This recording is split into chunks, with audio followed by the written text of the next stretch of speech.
వాళ్ళ సంఖ్య అయిపోయిందంట. 1,44,000 మంది ఆ సంఖ్య అయిపోయిందంట. పరలోకంలో హౌస్ఫుల్ అనేటువంటి బోర్డు పెట్టారంట, అక్కడ ఖాళీ లేదంట. ఇప్పుడు మనం ఎక్కడ ఉండాలంటే ఈ భూమి మీదనే ఉండాలంట. దేవుడు ఈ భూమిని అంట ఒకరోజు మారుస్తాడంట, మొత్తం అంటే శుభ్రం చేస్తాడు ఈ భూమిని. అప్పుడు మనం అందరం కూడా ఇదే భూమి మీద శాశ్వతంగా ఉంటామంట. ఇది ఒక ఆయన బోధ, కల్తీ బోధ. ఏమండి, పరలోకంలో హౌస్ఫుల్ బోర్డు అని పెట్టారా?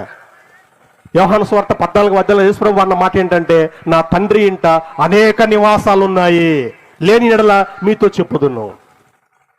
పరలోకంలో ఎంతో స్థలం ఉంది. హౌస్ఫుల్ అనేటువంటి బోర్డు అక్కడ పెట్టరు. నరకంలోనే లేదు హౌస్ఫుల్ అనేటువంటి బోర్డు. ఎంతమంది పోయిన నరకంలో? చాలు అంటదా నరకం?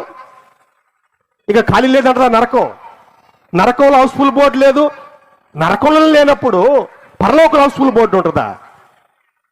మన వాళ్ళు ఏదేదో మాట్లాడితే కొంతమంది అదే నమ్ముతున్నారు. చూడండి, రోడ్ల మీద వాళ్ళు పత్రికలు ఇస్తుంటారు, భూమి మీద అంట మనం శాశ్వతంగా బ్రతుకుతామంట. అప్పుడు సింహాలు మన పక్కనే ఉంటాయంట, చిరుతపులు మన పక్కనే ఉంటాయంట, పావులు మన పక్కనే ఉంటాయంట, ఎవరికి ఏ హాని చేయరంట. ఇప్పుడైతే అంత హాని. రేపు ఈ భూమిని దేవుడు మార్చినప్పుడు సింహము, మనము, నాగుపావులు మన అందరం కూడా కలిసి ఆడుకుంటామంట.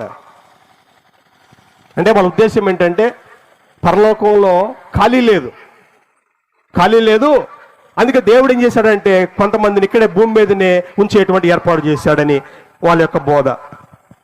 కాబట్టి ఈ విధంగా చెప్పుకుంటూ పోతే చాలా విషయాలు ఉన్నాయి. స్త్రీలు, పురుషులు మీరందరూ కూడా చివరికి ఒక మాట నేను చదివి నేను ముగిస్తాను.